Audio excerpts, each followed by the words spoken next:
Bonjour, c'est Vincent. Aujourd'hui, j'aimerais revenir sur le miroir de nos vies.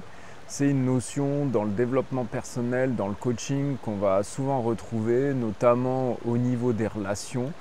Donc cette vidéo pour te permettre un petit peu mieux de te situer parce que pour moi, il y a une ornière, c'est-à-dire qu'il y a une généralisation aussi par rapport au miroir, par rapport aux gens, comment ça peut nous affecter.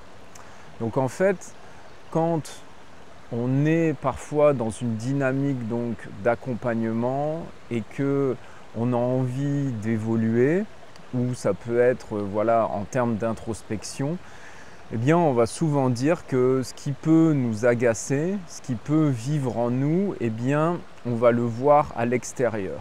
Et ça, c'est une notion, c'est une vérité pour moi qui est importante de voir, de réaliser. Et beaucoup de personnes qui ne sont pas sur une voie d'introspection, de connaissance de soi, de cheminement d'une manière, on va dire, consciente, parce que tout le monde chemine d'une manière au moins inconsciente, eh bien, passent à côté d'une certaine évolution parce que ces personnes eh bien, ne se rendent pas compte que justement ce qui peut souvent être lié à la colère, à de l'agacement, parfois aussi de la tristesse, de la peur, eh bien, c'est une résultante en fait comme un miroir. C'est-à-dire que si à un moment il y a des personnes qui nous agacent, s'il y a des personnes qui t'entourent et qui peuvent vraiment t'ennuyer, te mettre en colère par rapport à certains symptômes, par rapport à certaines attitudes, par rapport à certains comportements, eh bien, c'est certainement, c'est là où on va parler de miroir,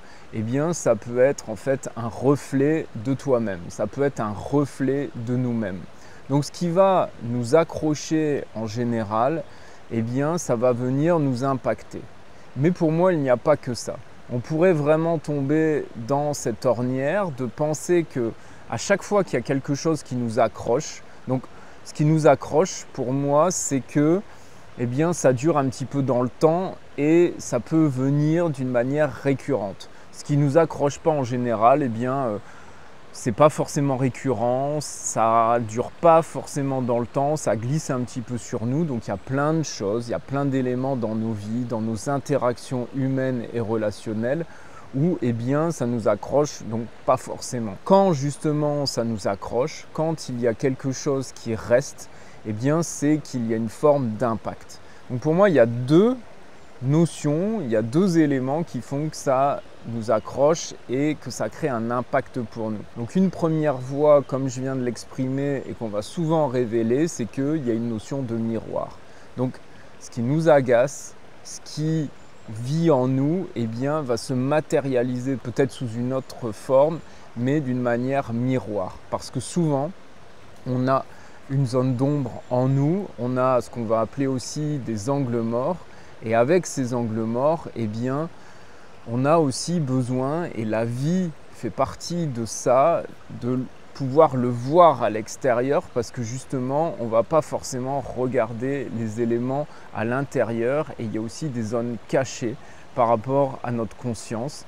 Et donc, si on veut passer des nouveaux paliers, eh bien, c'est utile en fait de voir cet extérieur et que la vie puisse jouer ce rôle de miroir. Et il y a un autre élément, il y a une autre voie, c'est que quand ça t'accroche, quand il y a quelque chose qui nous accroche, eh bien c'est pas forcément un miroir.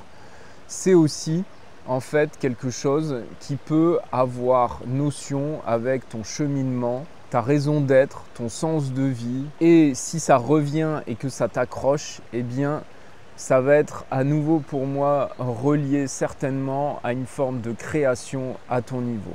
Je vais donner un exemple. Si je suis fort sensible à la cause animale, eh bien, est-ce que le fait d'être accroché par des comportements assez violents, pas respectueux des animaux, si ça t'accroche, est-ce que c'est un miroir pour dire, eh bien, tu vois, tu as ça aussi dans ce type de comportement? Pas forcément.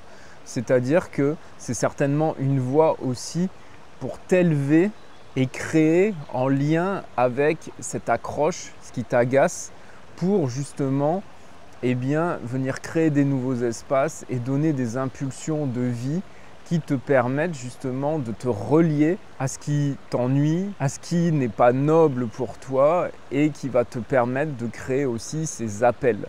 Donc cet appel souvent, j'en parle de ce voyage du héros, c'est-à-dire donc de création. Peut-être que c'est aussi un mouvement de rejoindre des éléments, des groupes. Si on reprend par exemple les animaux, eh bien, je m'engage auprès d'organisations, d'associations, je deviens comportementaliste pour justement œuvrer à ce qui m'agace, à ce qui me met en colère, parce que c'est un appel justement, une forme de contre-inspiration, c'est-à-dire je ne suis pas inspiré par ces comportements et justement je veux apporter ma touche et je veux honorer le monde d'une autre manière. Et à l'inverse, ça peut être aussi miroir, c'est-à-dire des personnes qui vont regarder par exemple un chien en laisse et de dire « Ah, regarde ce qu'il fait avec son chien » ou ils vont être agacés alors que eux en fait font la même chose aussi avec par exemple leur chien. Donc cette double voie de bien comprendre par rapport à l'écoute de soi et par rapport au cheminement. Donc tu peux justement télécharger, là j'ai fait un guide sur l'écoute de soi en description qui reprend différents éléments. Eh bien c'est de bien voir que ces deux voies, eh bien elles puissent être parfois complémentaires et elles sont importantes aussi à bien conscientiser. La vie, les relations, ce qui m'agace profondément dans le monde, ce qui te touche, n'est pas forcément un miroir, c'est aussi peut-être une voie. Si ça revient et que ça te touche, qu'est-ce qu'il y a peut-être à changer dans ta perception, changer dans tes états émotionnels, peut-être changer en termes de comportement, d'action pour œuvrer par rapport à ça. Et aussi, eh bien, cette relation miroir, c'est-à-dire comment la vie me montre mes zones d'ombre, comment elle te montre ce qui est encore d'une certaine manière à conscientiser, à alchimiser. Et grâce à cette vie miroir, eh bien, quand il y a un comportement justement qui ne te convient pas, eh bien, et qui t'accroche, qu'est-ce qui a peut-être pas été traité? Surtout, en général, ça va devenir de manière récurrente. Donc, pour résumer, quand il y a quelque chose qui t'accroche et qui reste, eh bien, tu peux rentrer dans ce double prisme. Un appel à changer tes perceptions, à changer tes états internes, à agir peut-être d'une certaine manière, à conscientiser des éléments et cette notion, cette voie miroir, en quoi finalement ce qui me touche et ce qui m'accroche, ce qui t'accroche à cet instant-là, eh bien en fait c'est un reflet de toi-même. Merci pour ton écoute, je te dis à bientôt.